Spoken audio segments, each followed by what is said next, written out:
In a moment, you'll hear James Stewart as the six-shooter, just one of the many fine programs brought to you Sundays on NBC. Later this evening, listen to the NBC Star Playhouse with one of your favorite stars. Hear Stroke of Fate. Happened if fate had reversed historical facts. And be sure to keep tuned for the dramatic story of Last Man Out. It's a wonderful lineup of great programs, all of them heard only on NBC. James Stewart as the six-shooter.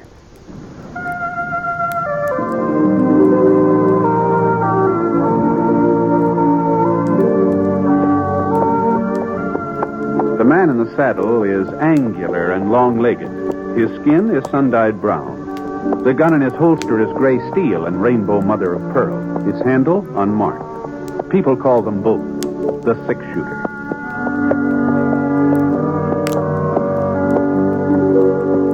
The NBC Radio Network presents James Stewart as the six-shooter, a transcribed series of radio dramas based on the life of Britt Ponset, the Texas plainsman who wandered through the Western Territories, leaving behind a trail of still-remembered legends. The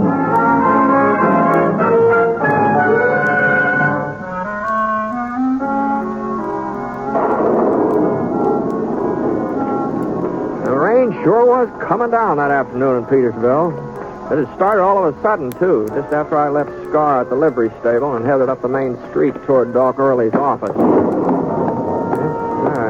Real cloudburst. The wind was from the north and strong enough so that the water was beating against the building slant-wise. And the way the wheel ruts in the street were turning into puddles.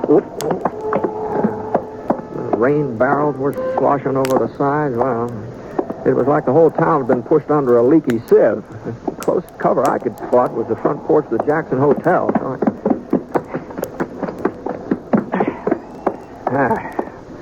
That's better.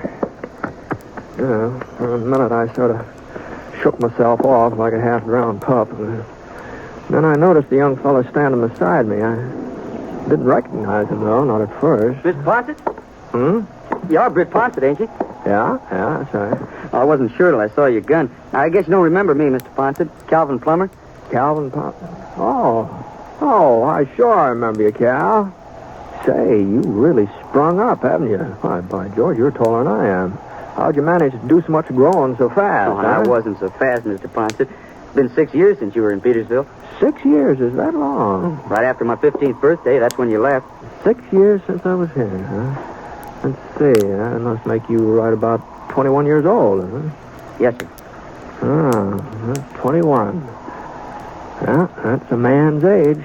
It's supposed to be. Too bad everybody doesn't realize it.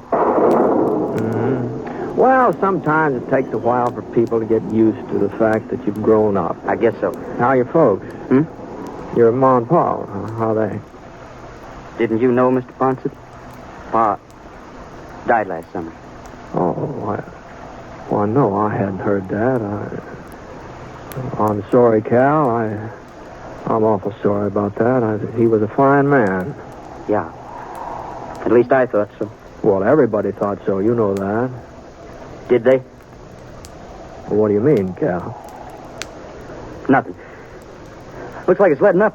You staying in town, Mr. Ponset? No, just overnight. I kind of twisted my hand while I was branding a calf the other day. Swelling wouldn't go down, so I thought maybe Doc Early ought to have a look at it. If he's still practicing here, is he? Yeah, he's still here. I expect you've been moving around quite a bit, huh, Mr. Ponset? Oh, more than my share, I guess. You ain't never been to a place called Elk Point, have you? Somewhere out in the New Mexico Territory? Oh, yes. I was out there in Elk Point 2 winters ago, I think it was. What kind of setup is a Quincy ranch? Would you mind telling me? Quincy? Yeah, it's supposed to be one of the biggest outfits in those parts. You sure it's near Elk Point? Well, ain't it? I don't know. I never heard of a Quincy ranch around there. You certain, Mr. Ponset? Yeah. Of course, that doesn't mean that there isn't a... Yeah, I know. Well, goodbye. Say hello to your ma for me, Cal. She's all right, I trust. Sure. She's fine. I reckon your father was... Well, it must have hit her pretty hard, huh? He had a real fast recovery. What? 10 months ain't very long to mourn, is it? Not even a year. Just 10 months. Bye, Mr. Ponset.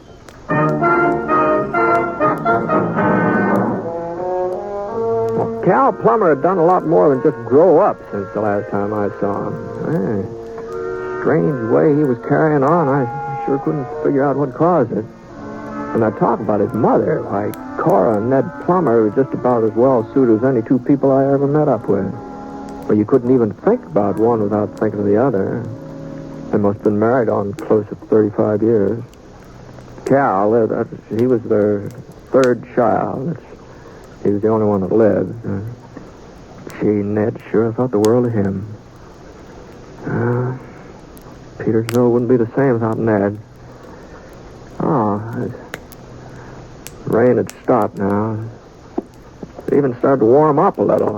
And the mud puddles out in the street were giving off little whiffs of steam. So I went over to Doc Early's office. It was just around the corner from the hotel.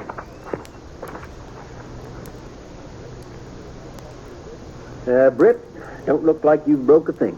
But it's a real bad sprain. The one you was even able to ride into town today. Yeah, well, it wasn't any too comfortable, I'll tell you that much. What you been doing for it? Well, it wasn't much could do, Doc, out at the ranch, you know. Yeah, well, some hot water nets and salts might be a little help. I'll put the kettle on and get it warming. It was so darn chilly during all that rain, I built me a little fire in the stove. Good thing that ain't your shooting hand, Britt. Well, I haven't needed a shooting hand much lately. Yeah, you never know. You never know. No, things look quiet enough around Petersville. Yeah, they're quiet all right, considering that Sheriff Jay is out of town. Oh? Yeah, he had some business, took him over to New Mexico territory. He's checking up on some fella there. Oh. Well, that's kind of a coincidence. What do you mean? Well, I just ran into Cal Plummer on the way up to see you, and he was asking me about New Mexico. That wasn't no coincidence, Britt. What? You see, the reason the sheriff went to Roswell, well, of course, officially he's picking up a prisoner, but the reason he went himself instead of sending somebody else is so he can do a little inquiring about Cal's new pa. New pa? Well, sure. Cora's married again. Didn't Cal tell you? No, he didn't. Well, I guess maybe he was just too ashamed to mention it. Why, that doesn't seem possible. Cora Plummer remarried. No, we was all mighty surprised. Nobody ever figured she'd look at another man, much less take a new husband, especially so soon after. Well, it was less than a year. Oliver Quincy, that's the fellow's name. Quincy, huh? Well, when did it happen, Doc? Oh, let's see, about a month ago. Maybe 5 weeks. 5 weeks and 3 days. And it's as plain as day he married her because she's got a little money. Ned left her a pretty well fixed ranch and all in cattle. Well, what about Cal? Oh, he came in some money, too. Enough for a good start in life. And Cal's a hard worker. He'll get along. I feel kind of sorry for him, though. You know, he just worshipped his pa. And Cora getting hitched again, well, it was sort of like a slap in the face to him. Yeah? Sounds like that water's boiling. Yeah, that ought to be hot enough for you. Now, what kind of a man is this Oliver Quincy? Is that his name, Oliver? Yeah, that's his name, all right. Oh, you know the type, Britt. Big fella, white hair, mustache, always smiling. Now, where'd that some salt? Oh, here we are. A real four-flusher. That's what he is. You can spot him a mile off. Dresses like a dude, uses a lot of fancy words. Move that stuff. Now, just let me... There. Now, just stick your hand in here. Right in here. Oh, all the way, Britt, all the way. Heat's good for spring. Holy smokes, that's hotter than a furnace, Doc. Well, that's what draws out poison. You'll get used to it in a minute or so. It draws out the what? He claims to have a big ranch somewhere near Elk Point. Cora says he's worth more than she is. Well, maybe he's got her convinced, but he ain't fooling nobody else. Gee, that's hot. It could be the truth. If he's so well off, why are they living on Cora's property? Just answer me that thing. Yeah, I see what you mean. Guess that water's cooling off. Maybe I ought to pour in some fresh. No, that water's fine, Doc. That's just fine. It doesn't need to be a bit hotter. And the hand's feeling better already. Yeah, well, you leave it in a little while longer anyhow. It's feeling better. I reckon even Cora will get her eyes opened up when Sheriff Jay comes back from New Mexico. He'll have the truth about Oliver Quincy. Of course, it's going to hurt her some. A woman don't like the idea of finding out she's made a fool of herself, but it'll be better for her to find it out now than later. Well, I just don't see how this concerns the sheriff, Doc. Man who tells a widow woman a batch of lies and finagles around so he can get control of her property, that concerns the sheriff, don't it? fellow who do that, he might do a lot worse, Britt. He might do a whole lot worse. You just mark my word. All right, let's have a look at that hand of yours. Oh, sure, yeah. What? No, now, don't let the redness worry you. You ain't scalded. Swelling has gone down a mite. Well, I'll just wrap it up real tight, and in a day or so it'll be good as new. Swear I don't know how I'd get along without Epsom salt. Seems like they're a remedy for almost everything. Put old Lady Murdoch on 'em last year when her liver was acting up. 4 or 5 doses, and she ain't had a bit of trouble since. Why, she was even at the barn dance last Saturday carrying on like she didn't have no liver at all. Now, if you'll just hold out your hand, Britt.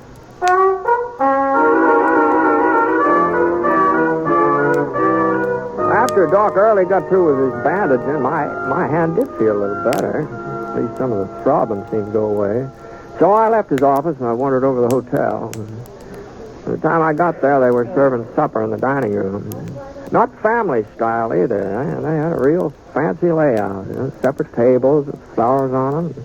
2 waitresses wearing little checkered aprons sort of matched the tablecloths. Of course, when a place is all fixed up like that, they always make it up on you. Well, you can figure on paying a little extra for your food when they have a place. Now, for instance, the steak I ordered, it was going to cost 35 cents. That's what it said on the menu, 35 cents. There, here you are, mister. Oh, thanks. Oh, looks like you're going to have trouble cutting it. What's wrong with your hand? It's nothing serious. It's just a sprain. I guess maybe I should have ordered something I could spoon through.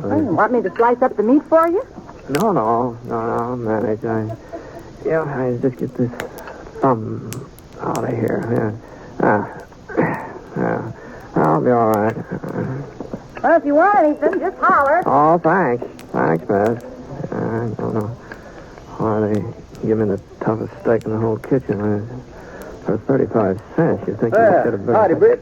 Oh, hello, Doc. Were you eating here, too, tonight? No, Britt, I was looking for you. For me? What? Cal Plummer just come riding into town, says his ma's been shot. Been shot? Cora? That's what Cal says. He don't think it's too serious, but I'm going out the ranch now and see what I can do for her. Oh, of course, sure. Cal told me to bring you along. Me? What for? I don't know. He just told me to find you if I could and bring you. You did, huh? That's funny. Well, Britt, you coming or not? Well, I sure don't see where I figure in this thing, but if Cal wants me, Sorry to drag you away from your supper. Oh, that's all right, Doc. I'm afraid I was fighting a losing battle with that steak anyhow.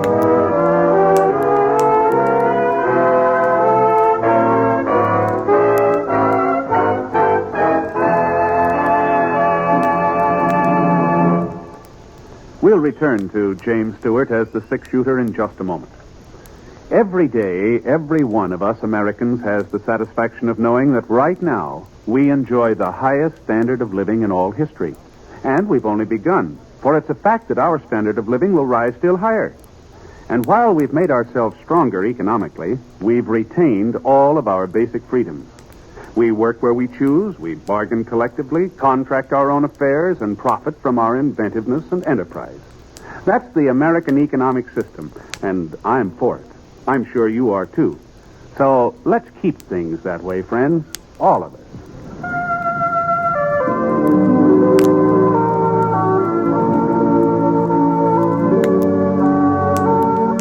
Now, Act 2 of The 6-Shooter, starring James Stewart as Britt Ponset.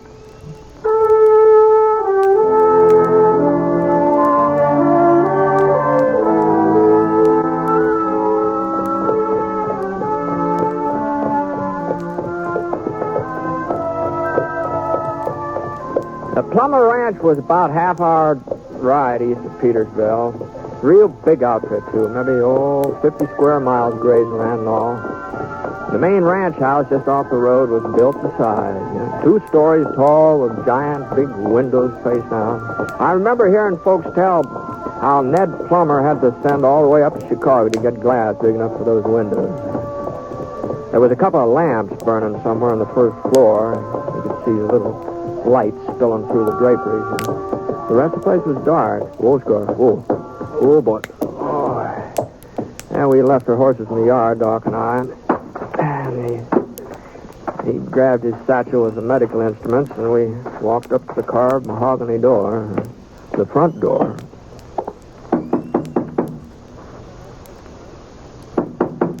Just a minute. Yes? Oh, Doc Early. Evening. Just what can I do for you, Doctor? Well, Cal said that Miss Plummer, that Miss Quincy, your wife, that she was hurt somehow. Oh, I see. Well, it's nothing serious, just a scratch. My gun went off accidentally. A bullet grazed her shoulder. But Cora's perfectly all right now. As a matter of fact, I think she's already gone to bed. Is it, Oliver? Sounds to me like she's still up. Well, I guess I was mistaken. Yeah. Oliver? It's a doctor, dear, and, My name's Ponset. Britt Ponset. Britt Ponset? That's right. That's right, Mr. Quincy. Well, I suppose you might as well come in, Doctor. Mr. Ponset. Hiya. This way. I told him it was only a scratch, dear. But as long as Dr. Early rode way out here, I suppose he might as well have a look at you, just to be on the safe side. Hello, Cora. Britt. Why, what are you doing in Petersville? When did you get into town? This afternoon. Didn't Cal tell you? Well, no. It must have slipped his mind. Good evening, Cora. Let me see here. Now, Doc, you shouldn't be troubling over me. I'm all right, really. Well, of course you are, my dear. Of course you are. Bullet barely grazed your skin. I'm afraid the good doctor doesn't approve of my bandage. No. It's perfectly satisfactory. At least it appears to be. I'd like to take it off, though. Make certain there's no danger of infection. You mind stepping in the other room, Cora? Well, Go ahead, my dear. Go ahead. I'll see you before you leave, Britt. No, sure. I'll wait around till the doc finishes out. Nice of you to ride out to Dr. Early, Mr. Ponset. I imagine he appreciates having the company. Well, it wasn't his idea, Mr. Quincy. Oh? No, Cal asked him to bring me along. I'm afraid I don't understand. Mm-hmm. Well, I reckon that makes us even. Whereabouts is he, anyway? Calvin? I don't know. He hasn't been here all evening. He wasn't around when the shooting took place. It was not a shooting, Mr. Ponset. It was an accident. Well, whatever it was. And Calvin was not here. I met up with him while I was riding into town to get the doctor, and he offered to save me the trip. I guess I was under the impression you said Cora didn't need a doctor. No, she does. But at first, I didn't know how serious the wound might be. Then, when I got back to the house, I saw it didn't amount to anything. And by the time you and Dr. Early showed up, I'd forgotten the whole thing. That's why I was surprised to see you. For a moment, I couldn't think what you wanted. Your gun just happened to go off, huh? I was going to clean it. I thought it was empty. I guess I don't know too much about firearms. What make do you carry? Why... He doesn't carry any make, but I do. I hadn't seen Cal come into the front hall, so I didn't know how long he'd been standing there. He was holding a .45, using it to cover his stepfather. The gun wasn't moving either. Cal's hand was as steady as his eyes. Steady and cold and determined. It wasn't the first time I'd seen a man with a look like that on his face. Now, not a killer's look exactly, at least not the look of somebody who wants to kill. More like somebody who hasn't got any choice. I was wondering how you'd lie out of it, Quincy. What kind of story you'd tell. You weren't very convincing either, considering all the practice you've had. Hey, Calvin, listen to me. I know how you feel. You haven't got the slightest notion how I feel. If you did, you'd have left town like I told you a couple of hours ago. Now, take it easy, Cal. I gave him warning, Britt. I gave him fair warning. I said I'd kill him if he didn't get out and stay out for good. I don't know what it is he's got against me, Mr. Ponset. I suppose I don't measure up to his father. Measure up to him? I ought to kill you for even comparing yourself. Well, are you going or not, Quincy? Because if you're not, this time Ma ain't here to get in the way. What? Was that what happened before? Is that how she got shot up? It was his fault. He's got her so mixed up she doesn't see anything straight. She thinks he's fond of her the way she is of him. When she saw the gun, she ran forward, yelling and screaming. The way she grabbed my hand, that's what made it go off. I never meant to fire. Least of all, I never meant to hit Ma. But your Ma's all right, Calvin. The bullet hardly touched her. I don't believe... Is that true, Mr. Ponset? That's right, Cal. Car's fine. Doc Early's in there now, just making certain. All right, Quincy. Start moving before she comes back. Now, hold on. Hold on a minute here now. This isn't any way to settle things. He's your mother's husband. She's got a right to know what's going on. You think I want her to know what a liar he is?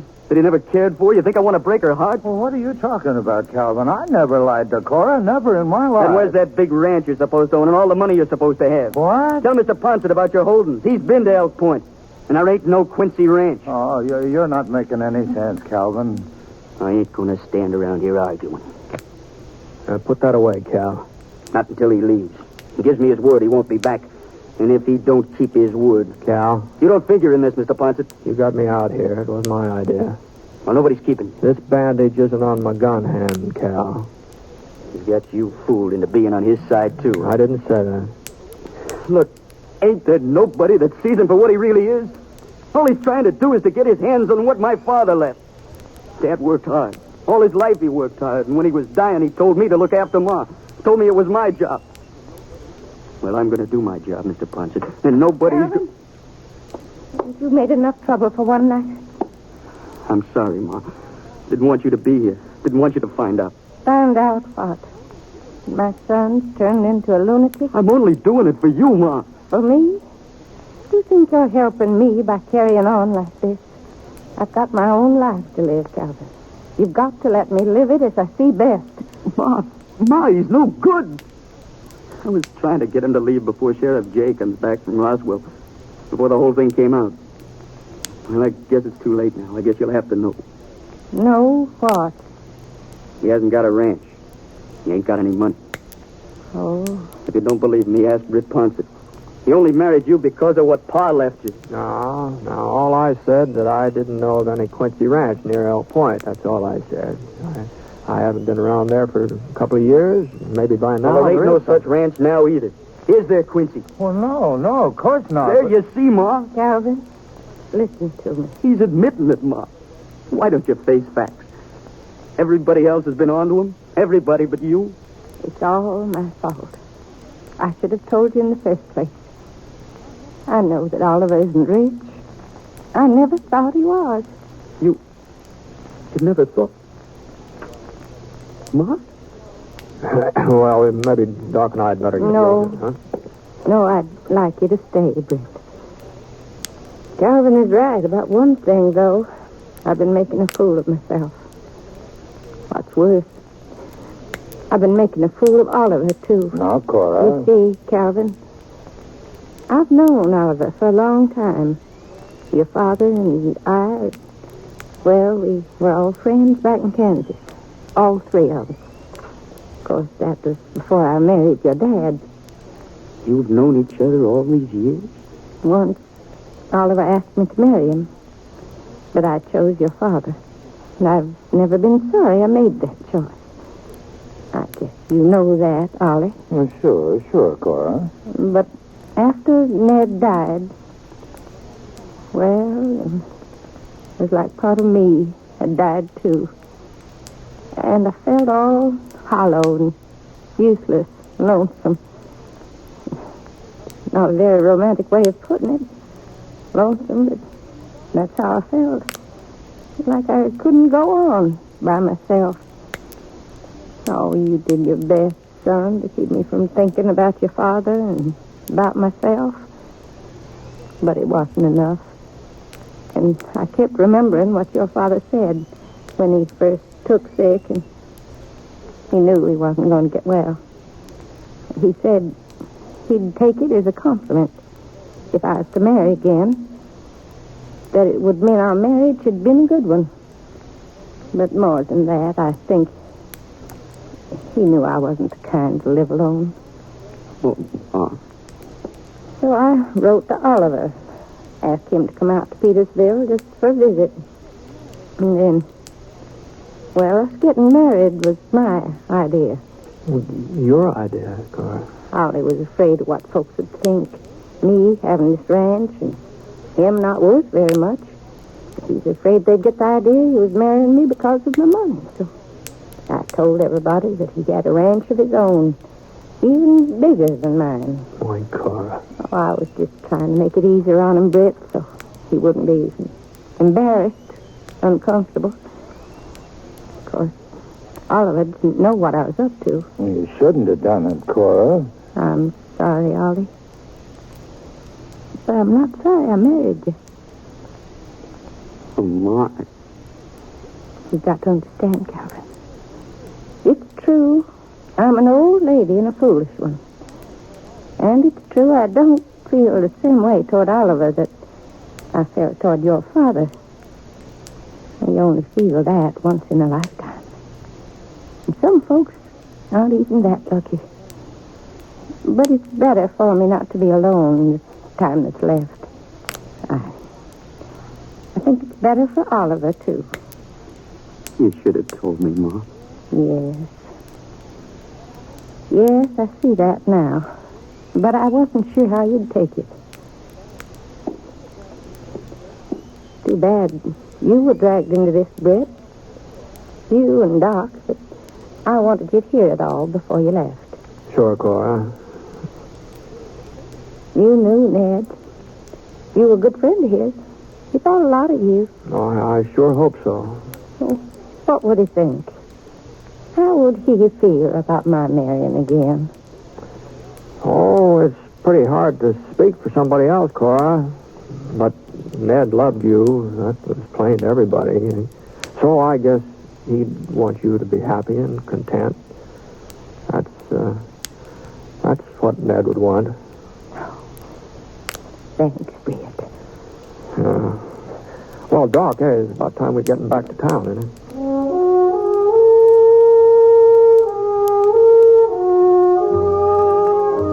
After that, I guess Cal and Oliver started hitting it off real well.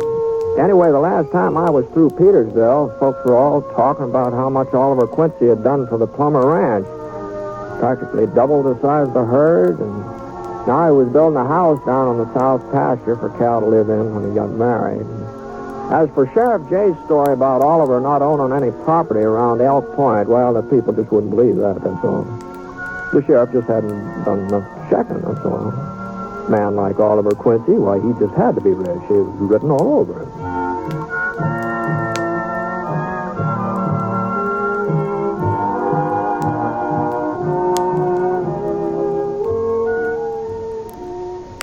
The Six-Shooter is a transcribed NBC Radio Network production in association with Review Productions. It is based on a character created by Frank Burt and is written by him. Mr. Stewart may soon be seen in the Universal International picture The Glenn Miller Story. Others in the cast were Virginia Gregg and Jean Tatum, Robert Griffin, Parley Bear, and Bert Holland. Special music for this program was by Basil Adlam, and the entire production is under the direction of Jack Johnstone. All characters and incidents were fictitious, and any resemblance to actual characters or incidents is purely coincidental. This is Hal Gibney speaking. We hope you enjoyed this episode of The Six-Shooter with James Stewart. If you did, hit that like button. Comment. Leave us a comment. Tell us what other radio shows you'd like to listen to. And, of course, subscribe for more classic Western radio adventures.